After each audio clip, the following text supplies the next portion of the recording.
Well, let's listen to this guy, Fred Minnick. Tom, have you heard of Fred Minnick?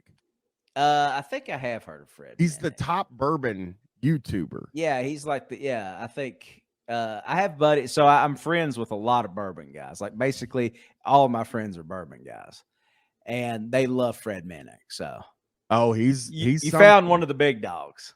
So here we go. Let me just play this out a little bit. So what's happening here is that Fred Minnick believes that bourbon social media is under attack from the World Health Organization. The Who the woke health organization. that's Yeah. that's what yeah. I mean, he's not happy. So here we go.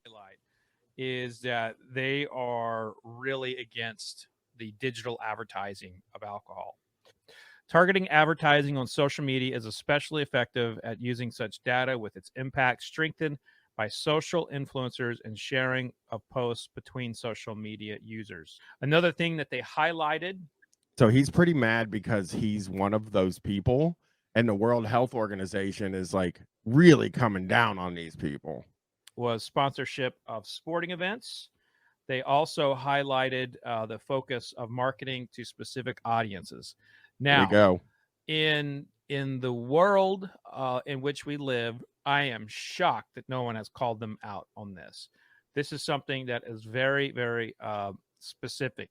They say that a lack of regulation to address cross-border marketing of alcohol is a particular concern for children, of course, and adolescents, absolutely, of course. And at the end, it mentions heavy drinkers, but right there in the middle, it says women. Okay, so he's saying that the World Health Organization is concerned about advertising to these different people. And children, of course, you do not want to advertise to children.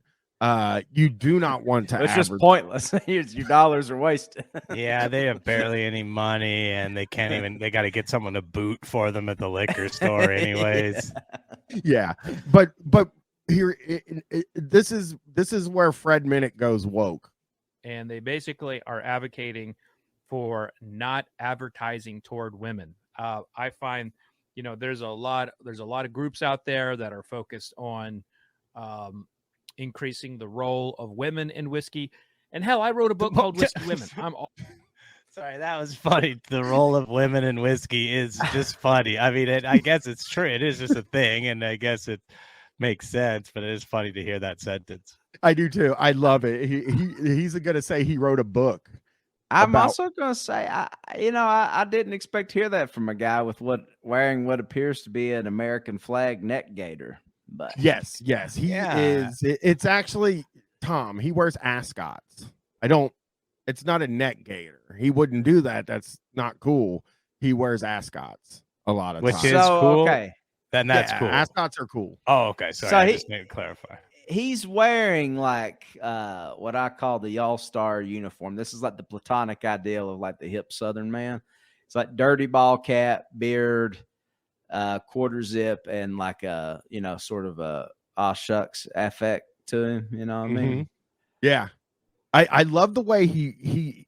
I mean, I find there's a lot of groups out there that are focused on increasing the role of women in whiskey. And hell, I wrote a book called Whiskey Women. I'm all for women getting more involved.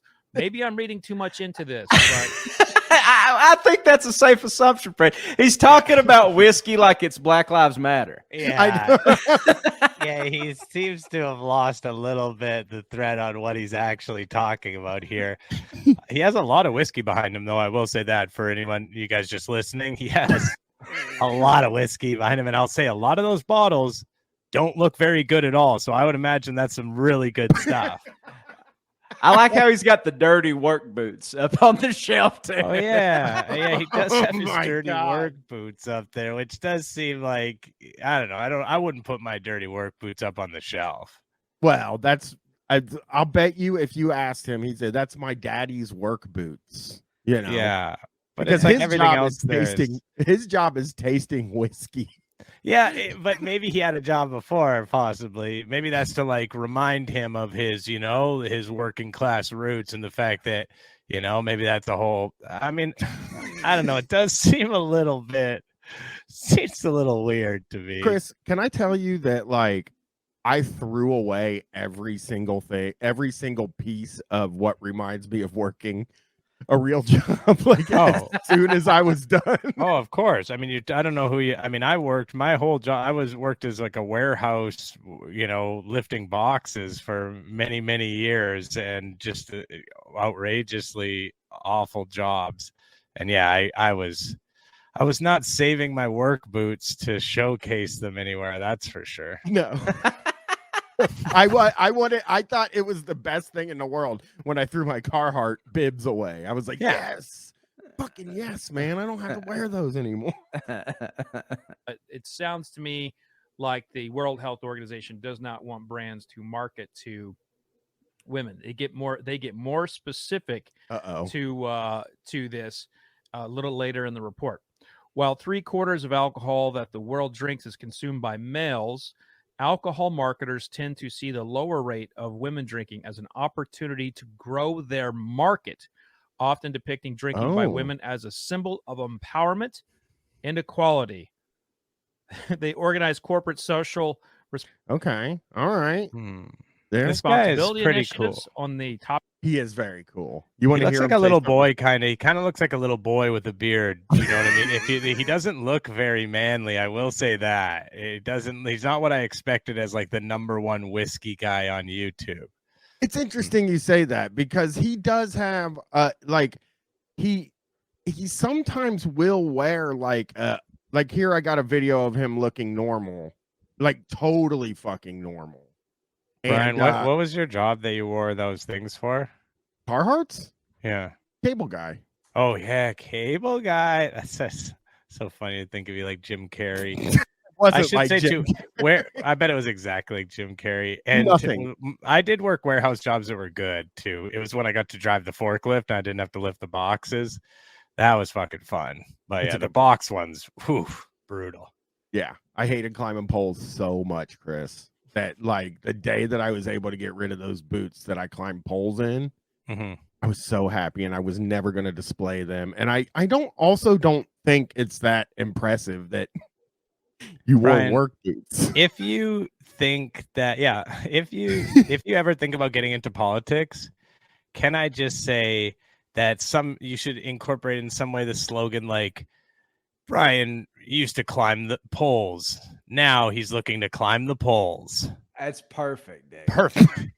It's like because you now have that slogan, it's like you almost have to do it. Yeah, you almost have to get it. And I know there's probably a lot of stuff you've done that would make it real hard for you to get involved in politics, as it would for me as well. Oh, nothing. I haven't done anything really that bad. Really? No, not really. Here's me neither. I was joking. Here's Fred talking about dry January. I want to start with saying I never ever want to interfere with someone's sobriety. You think he's gonna say butt? Oh, there's a heavy butt coming in. And people ask me all the time, like, how much should I drink? You know, how do you, how much do you drink? I come to you and say, hey, Fred, you're the #1 bourbon guy on YouTube. How many drinks is too many drinks per week? Yeah, that's for me. Knowing nothing about me, any of my past history or anything, how much should I be drinking? Dr. Fred. Yeah, Dr. Minnick. I'm gonna help you out if you're a bourbon guy and's listening to this. Don't ask the top bourbon guy how much you should drink. Yeah, he's gonna be drinking probably more than a regular person, bourbon wise. Look at those bottles. Some of them are open and have like a quarter of the way full. I think that's a very personal question. And if you are asking me how much you should drink, I think you should take a look at good. You know, the guidelines of what moderation is. There aren't those. You should also talk to your doctor about that. But I am in no way, shape, or form someone that can tell you. We underestimate him every time. Yeah, Fred, he's okay. This guy, Fred, he's okay at the end of the day. He's pretty good. Yeah, Drake. I can tell you what I do. So I am a professional. I'm a professional taster. So what I do is Look at this. is going to be out of the ordinary. Everything we said. No. We just need to give, ladies and gentlemen, give Fred a chance. Let That's all I have to say. Yeah. Out of what other people do. First of all, YouTube is not all I do, right? So I've been doing this for this will be my 17th year. So you got to think it looking at him and knowing the legal drinking age and then saying his 17th year. Pretty much right away when he was allowed to, yeah. Those work boots aren't his. Oh yeah, no, maybe not. He could have had a job as a teenager because maybe he started right at 21 or whatever. Because he does not look like he's older than 40 years old. I will say that. No. He does not look older than 40. I mean, he's got a little gray in the beard, I guess. He could just have a young face. He could be, but to me, he looks to be in his late 30s, similar to my age. Yeah. Those work boots are somebody else's work boots. As a spirits writer, taster, personality, whatever you want to call me. Then where do the boots come from? If wait. ever... Hang on though. Is he going to say he said that's not the only thing he does? So there's a chance he has another job. Listen, I don't want to jump down your guys' throats, but I think we've had our wig snatched here, second guessing Fred, and I think we gotta give Fred a chance. I'm sorry, Chris. Well, I'll calm down. I'll let him do his thing. Yeah, please, hey Tom, so if you could please calm down. All right. You're a little up. You're at like a 10. Could you get down to a 7? I could listen to Tom talk just all day long. It just calms me down. He's the best. If you're going to be in this business, you have to taste a healthy amount. Now, that tasting is very, very different than drinking. Drinking is where, of course, you're drinking, right? Tasting, you're taking in the flavor, you're analyzing the aroma, you're looking at it from an analytical perspective. No explanation much for like the boots. I tried to show on my never going to top talk about these 100 in the first round where I was. Fred. Enough of this. Address the elephant in the room. Yeah, Fred. Come on, man. Listen, everybody. Hey, we appreciate this. It's a fair question, but everybody wants to know about the fucking boots, buddy. We're trying to figure out about the boots over here. Oh! I see up above his head he has blackened whiskey. That is Metallica whiskey. So it's whiskey that they play. They put speakers next to the barrels and play Metallica 24. No, I swear to fucking God, I can't. I'm not lying to you. Don't they have that song too? Blackened. Yeah. Don't they have a song "Whiskey in a Jar"? Oh, I love that song, but that's a cover. You imagine? Oh, it's a cover. Okay.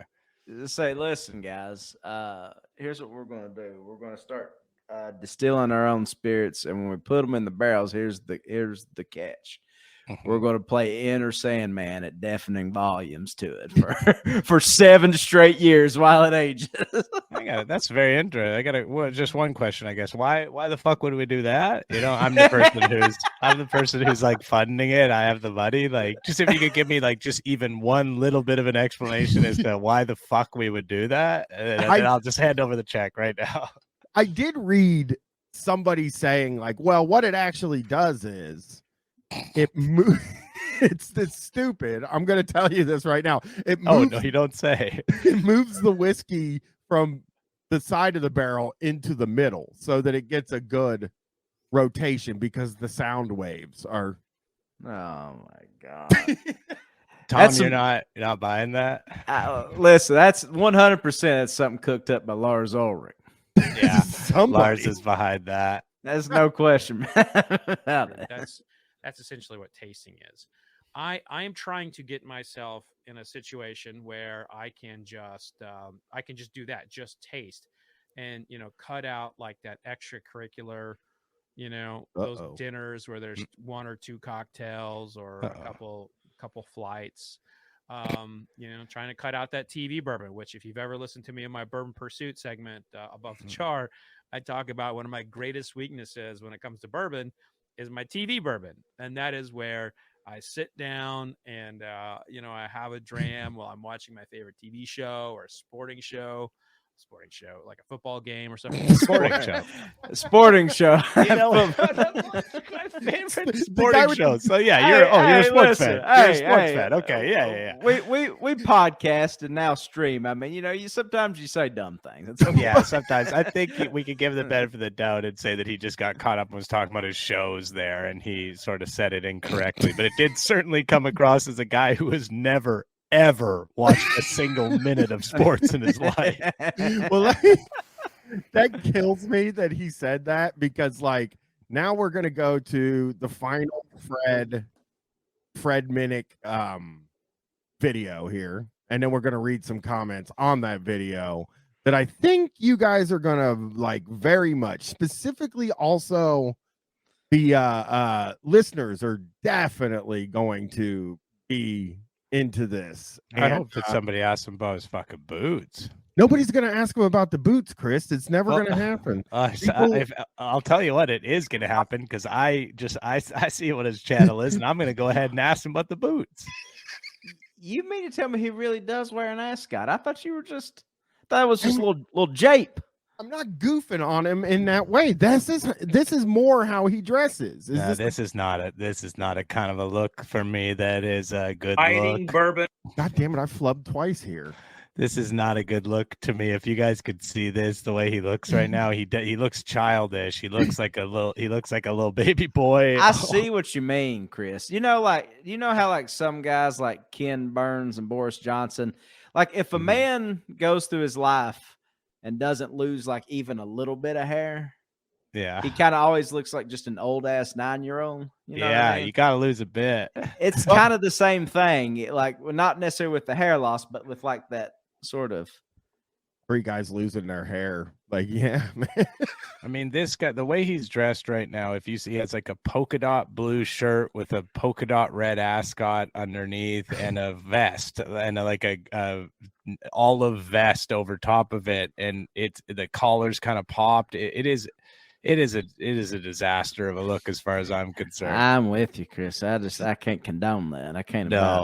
No. It is like Tom said this earlier, and a lot of these guys are this. It's like a specific kind of Southern gentleman, but in 2023 thing that they do. And I always goof on it like this. If you live in a city, even a mid-sized city, major city, there's like a group of people that have like handlebar mustaches, and they wear like an ascot, and they like play the banjo and stuff like that, but they've never been anywhere outside of the city or anything. That's what he reminds me of. He reminds me of one of those guys that's like, I'm a fancy boy with the work boots, which I think are his dad's now. Why you keep saying, do you have some inside information here, No, Bryan, I think that his you're dad's not work boots, Chris. You just have an inkling that those are his dad's work boots. They do look older. They look older. You know? Looking how he's dressed. I'm just saying, I'm looking at how he's dressed. I'm thinking about the work boots. Yeah. Let's well, hear this. I can't stop thinking about the fucking work boots. Me neither. So this video is called, it's a short, and it's, is this a problem for the bourbon community? I'm just going to play it real quick. Find out if this is, we'll discuss. I hope he's talking about his look. This is going to be a problem. Is this a problem? This is how I want to dress. Is this going to be an issue that I'm like one of the main guys? Well, let's let him address it. Yeah. It is an issue. It is an issue. Does your spouse think that you buy too much bourbon? Are you hiding bourbon from your spouse? Because so he's like doing it like an infomercial, sort of like playing it up sort of silly, but it's like, it seems like this would be a huge issue in the bourbon community that has probably resulted in like real serious marital issues, you know. It's problematic, I would say. Like $1,000 on a bottle of liquor, you know, and your wife finds out about that, and you're like struggling. You got kids, got to like go to like camp or whatever. Oh my god! because you don't want them to know about how much you're buying. Do you keep a different credit card separate from your family accounts? Well, if that's you, you're among the 5% who recently admitted in a poll that I did here on YouTube that you hide bourbon from your spouse. 71%. Yeah, that's kind of a good way to of say it. That If is you're a one of really these big people who did this thing, then you're part of the 5% of the people who in the poll said they did the thing. I like how he's like treating clandestine alcoholism as just like a cheeky little personality quirk. Yeah, it's kind of funny. Hiding, like this is like, if you're at that level, that is very serious to be hiding that kind of stuff from your family and stuff. That is when you're certainly have to get help. I About can't. 3 things you can't hide from your wife, and your drinking is one of them. I can't even like. It is so bad if you have a separate credit card that your wife doesn't know about. Yeah, right then But- and there, you're there's an issue. We don't live in that type of world anymore, you know. It's not acceptable to just do that. You're sharing a life together. You can still have things that are your own, but not, you know, the finances of your life and family. He's got more. people who took that poll said that their spouse thinks they buy too much bourbon. So, is this an issue that we have right now in the bourbon community? Is this something that we should be concerned about? Put in the comment section what you think. Are we afraid of our spouses finding out how much bourbon we buy? I'm curious to know. I know my spouse, she drinks the bourbon with me. Oh, Cheers. okay. That was cool. That's kind of cute. I like that. Find yourself fellas, find yourself a girl who drinks the bourbon with you. He's a feminist. Yeah, there's no two Yeah. ways about it. He is Wants a feminist. more women He's drinking card-carrying. bourbon. So This Mark man, says- of all the bourbon guys, this man is the most concerned about women's role in the community. So Yes. Yeah, I give him didn't think I'd hear about that. Mark replies, I don't necessarily hide whiskey from my spouse, but I do try to get it in the house without her seeing. Okay. I see. So- necessarily. not necessarily, but it's like, yeah, it's best if she doesn't see it. Once it's on the shelf or in the cabinets, it's, oh, I've had that one a while. I just never opened it. JD's Boomin says, I don't hide bottles from my wife. They're on display in my floor to ceiling glass case. But I do have a personal card that I use to buy it because she'd kill me if she knew how much some of the bottles cost. Okay, yeah, so that's a big issue because yeah, you guys are meant to be sharing finances. I think it's your wife. This guy, Fred asked the question, and Fred, I know boxing, who is a guy, says, damn, Fred, preaching to the choir. My wife is from Mexico. If it was tequila, I probably wouldn't have to hide it. Why are you being racist against your wife?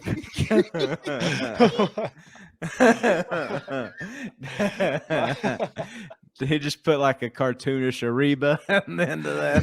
Yeah, I mean okay, yeah. I guess like he just sort of saw this as an opportunity to do a bit of his like family-based comedy like that he's been working on.